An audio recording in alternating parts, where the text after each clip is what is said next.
할렐루야, 목양의 성도 여러분 안녕하십니까? 2012년 4월 12일 부활주일 예배를 시작하겠습니다. 우리 다 같이 사도신경으로 우리의 신앙을 고백하시겠습니다. 나는 전능하신 아버지 하나님 천지의 창조주를 믿습니다. 나는 그의 유일하신 아들 우리 주 예수 그리스도를 믿습니다. 그는 성령으로 잉태되어 동정녀 마리아에게 나시고 본디오 빌라도에게 고난을 받아 십자가에 못 박혀 죽으시고 장사된 지 사흘 만에 죽은 자 가운데서 다시 살아나셨으며 하늘에 오르시어 전능하신 아버지 하나님 우편에 앉아 계시다가 거기로부터 살아있는 자와 죽은 자를 심판하러 오십니다. 나는 성령을 믿으며 거룩한 공교회와 성도의 교제와 죄를 용서받는 것과 몸의 부활과 영생을 믿습니다. 아멘. 내가 받은 것을 먼저 너희에게 전하였으니 이는 성경대로 그리스도께서 우리를 위하여 죽으시고 장사 지낸 바 되었다가 성경대로 사흘 만에 다시 살아나사 게바에게 보이시고 후에 12 제자에게와 그 후에 500여 형제에게 일시에 보이셨다니 그 중에 지금까지 대다수는 살아있고 어떤 사람은 잠들었으며 그 후에 야고보에게 보이셨으며 그 후에 모든 사도에게와 맨 나중에 만삭되지 못하여 난 자와 같은 내게도 보이셨느니라.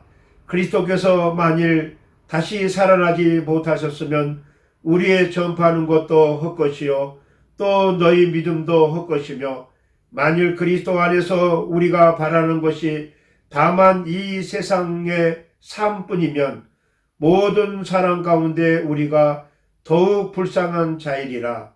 그러나 이제 그리스도께서 죽은 자 가운데서 다시 살아나사 잠자는 자들의 첫 열매가 되셨도다. 아멘. 우리 다 같이 찬송을 하겠습니다. 찬송가 165장을 찬송하겠습니다.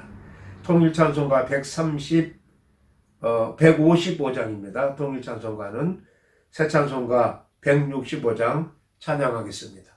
주님께 영광 다시 사신 주 사망 권세 모두 이기시었네. 히롯 입은 천사 돌을 옮겼고 누셨던 곳은 비어 있었네. 주님께 영광 다시 사신 주 사망 권세 모두 이기시었네. 부활의 주님 나타나시사 두려움과 의심 물리치셨네. 주의 교회 기뻐 찬송하여라. 다시 사신 주님 죽음 이겼네. 주님께 영광 다시 사신 주 사망 권세 모두 이기시었네. 생명의 임금 영광의 주님 없는 삶은 헛될 뿐이라. 주의 사랑으로 세상 이기고 요단 건너 본향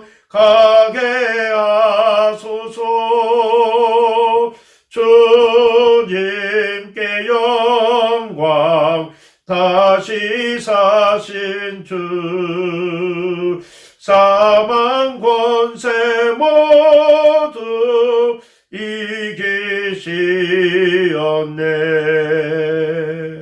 아멘.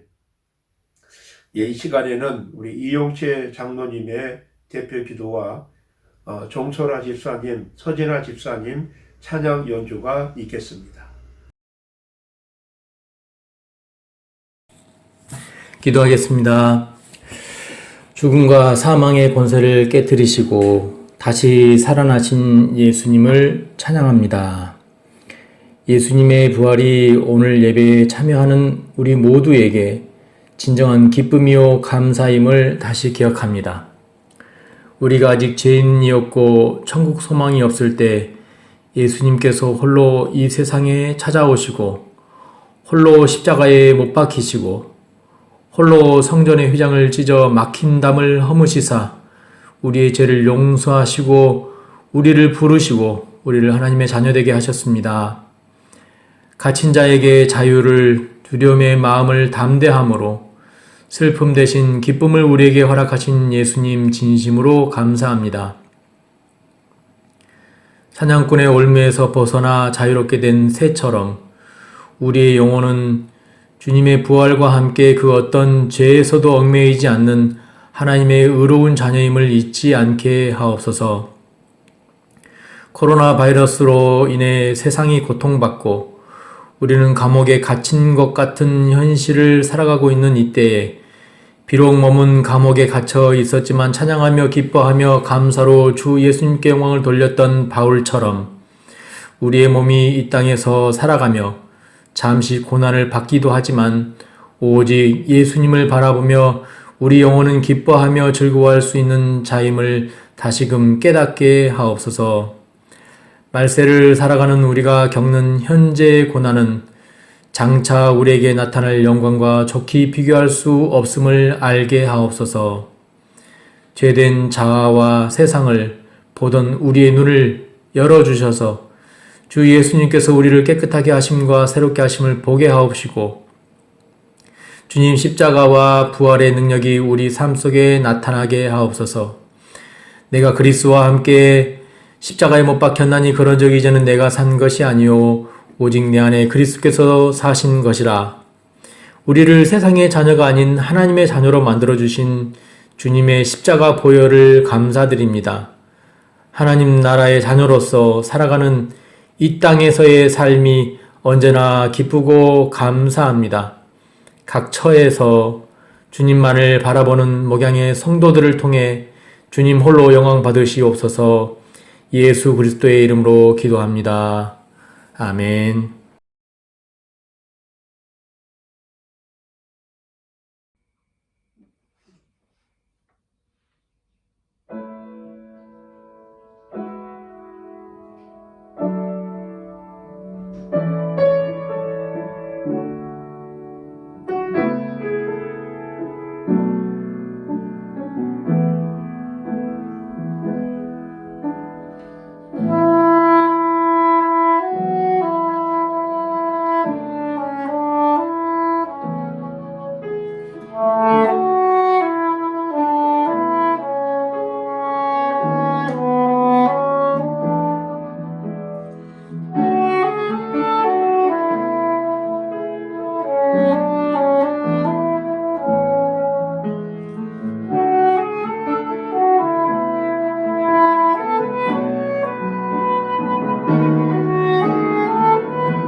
네, 오늘 성경 말씀을 보겠습니다. 오늘 말씀은 요한복음 20장 11절에서 13절 세 절 말씀을 보겠습니다. 요한복음 20장 11절에서 13절 말씀까지 제가 봉독해 드리겠습니다. 마리아는 무덤 밖에 서서 울고 있더니 울면서 구부려 무덤 안을 들여다보니 흰옷 입은 두 천사가 예수의 시체 누웠던 곳에 하나는 머리편에 하나는 발편에 앉았더라. 천사들이 이르되 여자여 어찌하여 우느냐 이르되 사람들이 내 주님을 옮겨다가 어디 두었는지 내가 알지 못함이니이다. 부활주를 맞이해서 오늘과 다음 주일까지 부활절 설교를 요한복음을 통해서 나누도록 그렇게 하겠습니다. 예수님과 함께 하셨던 인물 중에 대표적인 사람들은 예수님의 제자들과 마리아였습니다. 막달라 마리아는 예수님과 12 제자들을 따라다니면서 갈릴리 지방을 순회했던 그런 여인이었습니다. 예수님께서 7 귀신을 쫓아내 주신 그런 여인이기도 합니다. 바리새인 시몬의 집에서 예수님의 발에 향유를 부었던 그런 여인이기도 했습니다. 그녀는 자기 소유로 예수님과 그 예수님의 일행들을 섬겼습니다. 마리아는 주님의 십자가와 무덤을 지켜보았습니다. 예수님이 장사한 지 3일 만에 시신의 발을 향유를 가지고 무덤에 가서 예수님의 시신이 없어진 것을 발견하게 됩니다. 마리아는 예수님의 시신이 없는 것을 알고 슬피 울고 있습니다. 그런데 무덤 안을 들여다보니까 흰옷 입은 두 천사가 예수님의 시신에 누웠던 곳에 하나는 머리편에 하나는 발편에 앉아 있는 것을 보게 됩니다. 마리아는 울면서 천사들에게 이렇게 이야기를 합니다. 사람들이 내 주님을 어디로 옮겨갔는지 내가 알 수가 없습니다. 하고 슬피 울고 있었습니다. 그런데 본문을 자세히 묵상해 보면 중요한 모순을 발견하게 됩니다. 마리아가 새벽 일찍이 묘지로 달려와서 예수님이 안 계신 것을 보고 울고 있습니다. 여기 울다라고 하는 말은 클라이오란 이런 말로서 소리 내어서 엉엉 운다고 하는 그런 말입니다. 예수님의 무덤에서 울고 있는 마리아의 모습은 어떻게 보면 아름답게 보일 수도 있습니다. 그러나 또 하나의 사실은 그가 크게 잘못된 일이라고 하는 것입니다. 만약에 예수님의 무덤에 와서 예수님의 시신이 있었으면 마리아는 울지 않았을 것입니다. 마리아는 예수님의 시신이 없어서 울고 있는데 그럼 시신이 있었으면 기뻐했을 것입니다. 만일 시신이 무덤에 그대로 있었으면 기독교는 존재하지 않았을 것입니다. 마땅히 주님의 시신이 없이 부활하셨어야 옳은 것입니다. 그러나 마리아는 예수님의 시신이 없는 것으로 인하여 슬퍼하고 있는 것을 볼 수가 있습니다. 우리의 신앙도 그와 비슷하지 않나 그렇게 생각을 해봅니다. 우리의 신앙이 진리에 있기보다는 내가 가지고 있는 사랑과 감성과 내가 하고 있는 어떤 기대 속에서 나를 더 많이 끌고 가서 실제로 기뻐하고 자랑스러워해야 하는 것과 두려워하고 부끄러운 것을 혼돈할 수가 있다고 하는 것입니다. 그래서 성경은 이런 용어를 많이 쓰고 있습니다. 마태복음 25장 28장 5절입니다. 천사가 여자들에게 말하여 이르되 너희는 무서워하지 말라. 십자가에 못 박히신 예수를 너희가 찾는 줄을 내가 아노라. 그가 여기 계시지 않고 그가 말씀하시던 대로 살아나셨느니라.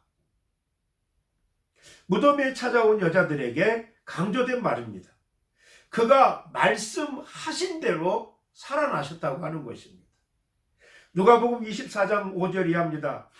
여자들이 두려워 얼굴을 땅에 대니 두 사람이 이르되 어찌하여 살아있는 자를 죽은 자 가운데서 찾느냐? 여기 계시지 않고 살아나셨느니라. 갈릴리에 계실 때에 너희에게 어떻게 말씀하셨는지를 기억하라. 이렇게 말씀합니다.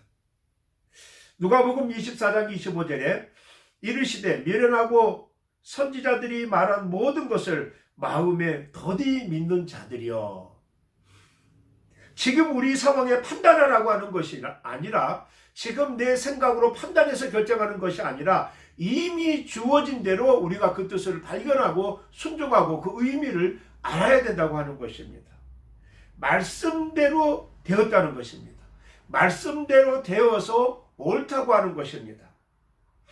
마리아는 요한복음 11장에 보면은 그의 오빠 나사로가 죽었을 때 우리 주님이 늦게 오십니다. 죽어서 사흘이 지나서 시신의 냄새가 나는 그때 우리 주님이 오십니다. 마리아는 원망도 하지만은 이런 고백을 합니다. 요한복음 11장 21절 이하인데 이제라도 주께서 무슨 일이든지 하실 수 있는 것을 내가 믿습니다. 이게 이전에 마리아의 신앙이었습니다. 예수께서 죽은 자를 살릴 수 있음을 믿는 고백이 있으면서도 예수님의 살아나심에 대해서는 그가 믿지를 못했습니다. 앞에서 말씀드린 것처럼 마리아의 오빠 나사로는 장사된 지 4일이 되어서 예수님보다 하루 더 늦게 4일이 되어서 무덤에 장사를 했는데 예수님이 그때 4일 지나서 마리아의 집에 도착을 했습니다. 이때 마리아는 예수님을 원망하기도 하지만은 예수님을 향하여 오빠가 예수님의 말씀으로 살아날 수 있다는 고백을 합니다. 요한복음 11장 22절입니다. 그러나 나는 이제라도 주께서 무엇이든지 하나님께 구하시는 것을 하나님이 주실 줄을 내가 아나이다. 이렇게 고백을 합니다. 이때 주님께서 아주 놀라운 말씀을 하십니다. 요한복음 11장 25절에 예수께서 이르시되 나는 부활이요 생명이니 나를 믿는 자는 죽어도 살겠고 살아서 나를 믿는 자는 영원히 죽지 아니하리니 이것을 네가 믿느냐? 이르되 주여 그러하외이다. 주는 그리스도시요 세상에 오시는 하나님의 아들이신 줄을 내가 믿나이다. 이 놀라운 부활의 메시지가 바로 마르다의 신앙 고백 위에서 오빠를 능히 살릴 수 있다고 하는 그 신앙 고백에 의해서 예수님의 놀라운 부활에 대한 메시지가 전해졌던 것입니다. 이후에 나사로는 살아납니다. 예수님은 나사로의 무덤에서 눈물을 흘리십니다. 그 눈물은 나사로를 살리는데 함께합니다. 그러나 마리아도 예수님의 무덤에서 눈물을 흘립니다. 그러나 그 눈물은 불신앙의 눈물이었습니다. 무덤 앞에서 마리아는 부활의 의미와 주께서 이를 위하여 이 땅에 오셨다는 사실을 믿지 못하고 있습니다. 여기서 믿지 못했다고 하는 것은 이해하지 못하고 있었다고 하는 것입니다. 자기 오빠의 죽음에는 부활의 믿음을 가지고 예수님의 죽음 앞에서는 이미 경험했던 부활의 능력을 깨닫지를 못하고 있는 것을 볼 수가 있습니다. 자기 오빠에게는 부활의 믿음을 가지고 있었지만 주님의 부활의 그 메시지를 아멘할 수 있었지만 예수님의 죽음 앞에서는 이미 그 부활의 주님께서 오빠를 살려주셨고 이제 그분이 미리 말씀하셨던 부활의 메시지를 예수님의 죽음 앞에서는 마리아는 상실하고 말았던 것입니다. 성경이 우리에게 말하는 것은 예수님께서 우리의 요청에 의해서 돌아가시지 않았다고 하는 사실입니다. 주님의 죽으심을 제자들과 그를 가장 가까이 모시고 있던 여인들까지도 예수님의 죽으심과 부활을 이해하지 못하고 있었습니다. 예수님의 제자들은 믿음의 일을 시작한 사람들이었습니다. 그런데 그들은 믿음의 내용을 다 알고 있었거나 그 깊이를 다 동참하고 있었던 그런 사람들이 아니었던 것들을 우리가 볼 수가 있습니다. 우리는 먼저 부름을 받은 사람들이고 그 부름받은 것이 완성되기 위해서 우리의 인생을 하나님 앞에 간섭받고 있는 사람들입니다. 그래서 제자들은 주님의 죽으심과 부활로 인하여서 주께서 가르치신 것이 무엇인가를 이제 실질적으로 배우고 있는 것입니다. 이 일들은 사실은 구약에서부터 누누이 강조되고 있었던 사실입니다. 오늘 본문 12절에 흰옷 입은 두 천사가 예수의 시체 누웠던 곳에 하나는 머리편에 하나는 발편에 앉았더라. 왜 이것을 기록했을까 하는 생각을 해봅니다. 천사가 주님 머리 쪽에 발 쪽에 있었다고 했는데 어느 쪽이 머리 쪽인지 어느 쪽이 발 쪽인지 어떻게 알 수 있었을까요? 주님의 시신은, 주님의 몸은, 주님의 육체는 그곳에 계시지 않았습니다. 아마 주님을 싸매고 있었던 세마포가 그대로 있었기 때문에 그런 구분을 할 수 있었을 것입니다. 그리고 천사들이 왜 주님의 머리 쪽과 발 쪽에 나누어서 앉아 있었을까? 여기에는 또 놀라운 그런 비밀이 숨겨져 있습니다.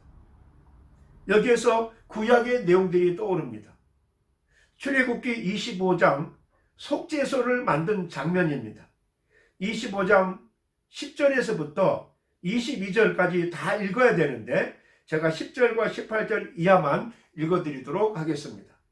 그들은 조각목으로 궤를 짜되 길이는 2규빗 반, 너비는 1규빗 반, 높이는 1규빗 반이 되게 하고, 그리고 25장 18절입니다. 금으로 그룹 둘을 속죄소 두 끝에 쳐서 만들되 한 그룹은 이 끝에서 또 한 그룹은 저 끝에서 속죄소 두 끝에 속죄소와 한 덩이로 연결할지며, 그룹들은 그 날개를 높이 펴서 그 날개로 속죄소를 덮으며 그 얼굴을 서로 대하여 속죄소를 향하게 하고 속죄소를 궤 위에 얹고 내가 네게 줄 증거관을 궤 속에 넣으라. 거기서 내가 너와 만나고 속죄소 위 곧 증거궤 위에 있는 두 그룹 사이에서 내가 이스라엘 자손을 위하여 네게 명령할 모든 일을 네게 이르리라. 정육면체로 생긴 궤짝을 먼저 만들어서 그 안에는 십계명을 쓴 두 돌판과 만나를 넣은 항아리와 그리고 아론의 쌍난 지팡이가 그 안에 들어가 있습니다. 그 상자 위에 이렇게 제단을 그 위에 이렇게 먼저 이렇게 만들었는데 그 제단 양쪽에는 천사 둘을 조각해서 이렇게 만들었습니다. 천사 둘이 날개를 펴서 서로 날개가 맞닿게 되어 있었습니다. 그룹이란 천사들의 직분 중에 하나입니다. 요즘 말로 말하면 경호원이나 친위대에 속한, 그렇게 말할 수 있습니다. 그러니까 그룹이 있는 곳에 하나님께서 임재하는 것을 뜻한다고 볼 수가 있습니다. 그것을 속죄소라고 그렇게 말합니다. 1년에 한 번씩 대제사장이 이스라엘 백성들의 죄를 속하기 위한 제물을 잡아서 제물의 피를 양푼에 담아서 그 속죄소에 와서 붓습니다. 그러면 1년 동안 지은 죄들이 속함을 받는 하나의 예식이고 제사입니다. 이 예식을 지켜보는 이가 하나님이십니다. 그 피를 요구하신 이가, 우리의 죄값을 요구하시는 이가 바로 하나님이십니다. 이 속죄소를 시온자라고도 말합니다. 속죄소는 죄를 속하는 장소이기도 하고 시온자라고도 합니다. 즉 은혜를 베푸는 자리, 이렇게도 부르고 있습니다. 속죄소는 죄값을 속하는 자리이기도 하고 동시에 은혜를 베푸는 자리이기도 합니다. 왜냐하면 그 죄는 우리들의 죄값을 치르는 자리인데 우리의 죄값 대신에 제3의 제물로 우리의 죄값을 대신 속해주는 자리이기 때문에 죄를 속하는 동시에 은혜를 받았다는 뜻이 같이 포함되어져 있습니다. 이것은 전부 예수 그리스도를 향한 상징들입니다. 우리 죄를 속하신 예수 그리스도의 대속 사역을 상징하고 있습니다. 여기 주님께서 속죄소에 피 흘리는 어린 양으로 누워 계신 것입니다. 그리고 거기에 하나님께서 우리 죄를 요구하신 거룩하신 심판자로 거기에 임재하시고 있는 것입니다. 하나님의 임재하심이 이렇게 상징적으로 나타난 것이 바로 속죄소에서는 두 그룹의 천사의 조각입니다. 이제 실제로 예수님께서 우리 죄를 대속하기 위하여서 그 무덤에서 증인으로 누워 계십니다. 부활의 증인으로 이 구약의 완성으로 그 무덤에 누워 계십니다. 거기는 하나님께서 심판으로 임할 장소로서 거기 두 천사가 이 모습 이대로 실현되어서 서 있는 것입니다. 출애굽기 25장에서 말한 것이나 요한복음 20장에서 나온 것이나 동일한 것은 은혜를 베푼 장소라고 하는 것입니다. 우리의 죄값을 치르는 장소요, 동시에 은혜를 입은 장소입니다. 왜냐하면 그 죄값을 내가 치르지 않았기 때문입니다. 그럼에도 그 죄가 속해지는 것입니다. 우리는 내가 그 죄값을 치르지 않았음에도 불구하고 내 죄가 속해진 것이 사실인 그 장소와 사건만 주의 죽으심을 만나는 것입니다. 내가 그 값을 치른 일이 없음에도 불구하고 실제로 죄값을 치러져 거룩함을 얻었기 때문에 대부분 성도들은 경험에 없는 경험을 경험할 수밖에 없습니다. 그래서 자격이 없다는 생각을 우리는 할 수밖에 없습니다. 내가 그 죄값을 치른 적이 없기 때문에 그렇습니다. 내가 변한 것이 아니기 때문에 그렇습니다. 마리아를 보십시오. 마리아는 예수님의 죽으심에 오면서도 그전이나 지금이나 인식의 변화가 없습니다. 그전에 그가 주를 사랑했던 인간적인 사랑과 인간적인 존경에서 한 걸음도 더 나아가지 않습니다. 오히려 이전에는 우리 주님을 하나님으로 고백했던 그 고백이 있었습니다. 마리아가 무덤에 왔을 때 거기 주님이 누워 계셨다면 사실은 더 훨씬 심각해지는 것입니다. 바울 사도가 고린도전서 15장에서 이야기한 것 같이 고린도전서 15장 14절입니다. 그리스도께서 만일 다시 살아나지 못하셨으면 우리가 전파하는 것도 헛것이요 또 너희 믿음도 헛것이라고 말하고 있습니다. 그러나 마리아는 예수님의 시신이 없는 것으로 인하여 웁니다. 사실은 없어서 기뻐해야 되는데 없어서 울고 있었으면 그 자리는 기뻐했을 자리인데 울고 있는 것입니다. 우리가 다 그런 수준에 와 있지 않을까요? 우리의 문제에 있어서는 내 삶의 생명의 문제에 있어서는 하나님 앞에 살려달라고 고쳐달라고 해결해달라고 기도하면서도 막상 정말 중요한 주님 앞에 우리가 섰을 때 주님이 우리를 세상 앞에 세워서 주님을 증거하라고 하는 그런 증거자로 세웠을 때는 정작 그 믿음이 없이 우리가 그 영광을 가로막고 있지는 않을까요? 오늘 이 부활주의를 맞이하면서 정말 부활의 영광의 주님을 우리가 찬양하지만은 그 부활의 주님의 그 사건의 배후와 그 의미와 그 뜻을 우리가 알고 있으면서 이 부활을 찬양하고 있는지 마리아처럼 우리의 모습이 아닌지 생각해 봐야 됩니다. 지금까지의 여러분의 수준과 실력에 의해서 하나님의 자녀로서 어떤 등급이 새겨지지 않습니다. 우리 믿음의 사람들은 어떤 등급이 매겨지지 있지 않습니다. 예수 그리스도의 대속사역으로 말미암아 예수 그리스도를 보내신 하나님의 사랑과 긍휼로 말미암아 여러분들은 하나님의 자녀인 것입니다. 여러분이 행한 것에 여러분이 쌓은 것의 결과가 아니기 때문에 여러분이 이 일에 대하여 늘 자신이 없을 줄도 모릅니다. 그래서 우리는 성경 말씀을 근거로 하여서 나에게 일어난 일이 왜 가능한가? 무엇이 일어난 것인가? 왜 주님의 죽으심과 부활을 강조해야 하는가? 이것을 확인하시고 이것이 우리 믿음의 기초가 되어야 합니다. 아무도 여러분을 흔들 수 없습니다. 주께서 나를 지키고 있기 때문입니다. 하나님이 나를 지키고 있기 때문입니다. 그래서 성경은 늘 우리의 운명을 이야기할 때마다 우리가 얼마나 잘 믿는가 하는 것보다 주 예수 그리스도를 보내신 하나님이 우리를 얼마나 사랑하고 지키시는가를 자꾸 우리에게 강조하고 있는 것입니다. 우리의 의가 아니라 하나님의 의를 통해서 우리가 자유롭고 우리가 하나님의 자녀로 더욱더 성숙하고 있다고 하는 것입니다. 로마서 8장 31절 이하를 읽어드립니다. 그런즉 이 일에 대하여 우리가 무슨 말을 하리요? 만일 하나님이 우리를 위하시면 누가 우리를 대적하려? 하나님이 내 편인데 누가 뭐라고 하냐 하는 것입니다. 32절에 자기 아들을 아끼지 아니하시고 우리 모든 사람을 위하여 내주시니까 어찌 그 아들과 함께 모든 것을 우리에게 주시지 아니하겠느냐? 누가 능히 하나님께서 택하신 자들을 고발하리요? 의롭다 하신 이는 하나님이시니 누가 정죄하리요? 죽으실 뿐만 아니라 다시 살아나신 이는 그리스도 예수시니 그는 하나님 우편에 계신 자요 우리를 위하여 간구하시는 자니라. 누가 우리를 그리스도의 사랑에서 끊으리요? 환난과 공고나 박해나 기근이나 적신이나 위험이나 칼이랴. 로마서 8장 38절 이하입니다.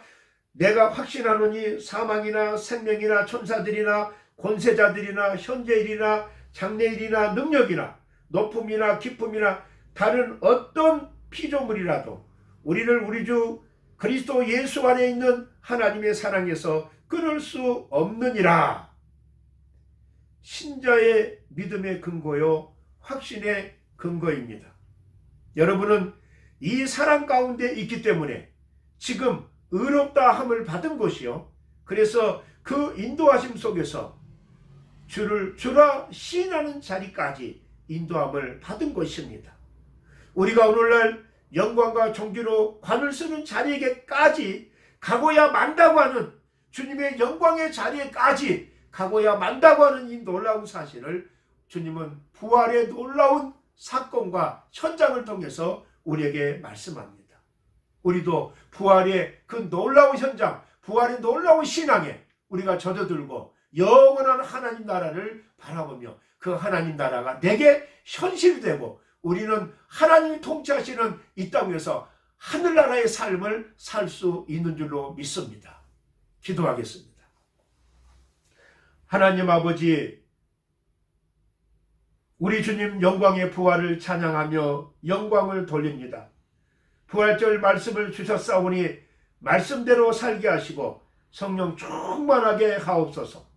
모든 목양의 성도들이 성령 충만하여서 그리스도의 부활에 충만한 삶에 동참하게 하옵소서.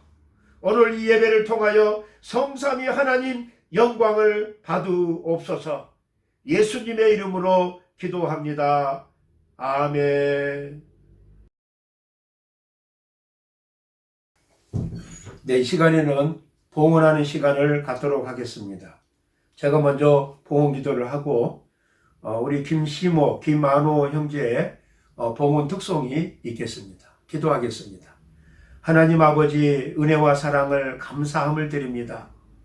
우리 주님의 부활의 날에 우리가 이렇게 교회에 보이는 처소에는 모이지는 못했지만은 우리가 각자의 처소에서 이렇게 주님이 주시는 모든 여건 속에서 이렇게 온라인으로 주님의 부활을 찬양하는 예배를 드릴 수 있도록 인도해 주심을 감사함을 드립니다.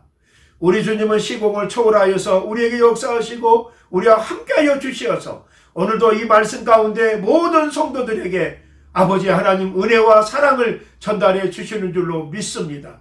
이 부활의 감격과 놀라운 사랑 가운데 아버지 하나님, 우리가 주님 앞에 온전히 예물을 드리고자 합니다. 아버지 하나님, 우리 주께로부터 다 받았사오니 하나님 아버지, 우리가 주님 앞에 드릴 때 약속된 것을 드리게 하시고 준비된 것을 드리게 하시고 우리의 마음도 함께 드려지는 놀라운 축복을 허락하여 주시옵소서. 아버지 하나님, 행여나 우리가 물질로 인하여서 시험을 받을까 심히 두렵습니다. 물질의 욕심, 정욕의 욕심 때문에 하나님의 영광을 가리지 않도록 하나님 도와 주시옵소서. 오늘도 귀한 물질을 드립니다. 또 우리의 마음을 드립니다. 우리 성도들을 축복하시고 저들을 더 크고 놀라운 하나님의 은혜의 자리로 인도하여 주시어서 저들의 삶이 무엇으로도 부족함이 없는 하나님의 충만한 것으로 채워 주시옵소서. 예수님의 이름으로 기도드리옵나이다. 아멘.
예, 지금은 광고 시간입니다.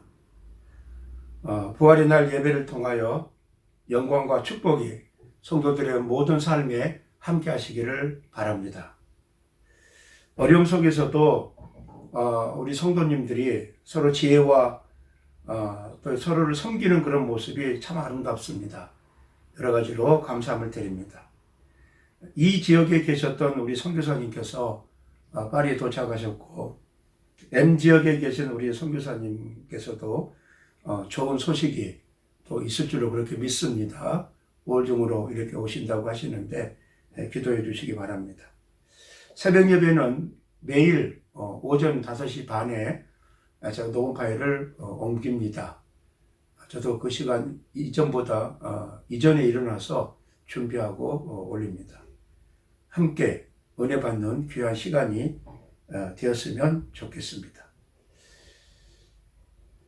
오늘 이렇게 찬양을 또 이렇게 우리가 멀리 떨어져 있지만은 찬양으로 이렇게 함께 해주신 정소라 집사님, 선진아 집사님, 그리고 봉헌 특성을 해준 우리 시모 아노 우리 두 형제에게 감사함을 드립니다.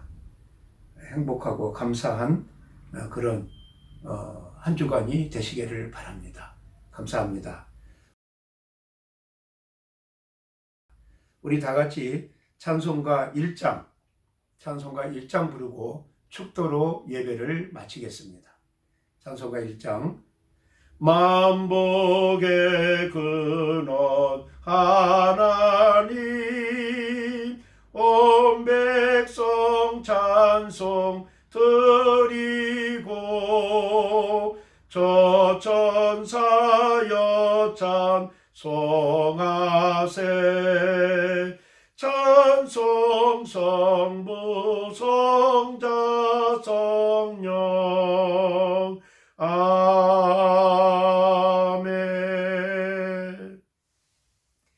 이제는 우리 주 예수 그리스도의 은혜와 아버지 하나님의 크고 놀라우신 사랑과 성령의 위로 교통하시니 주님 부활의 놀라운 역사와 또 놀라운 그 아버지 은혜와 그 말씀을 통하여 오늘도 우리에게 다가오시고 함께하여 주심을 감사함을 드립니다.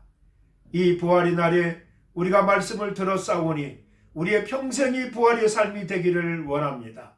우리의 삶이 초월된 삶으로 늘 우리 아버지와 동행하는 귀한 삶으로 인도하여 주시옵소서.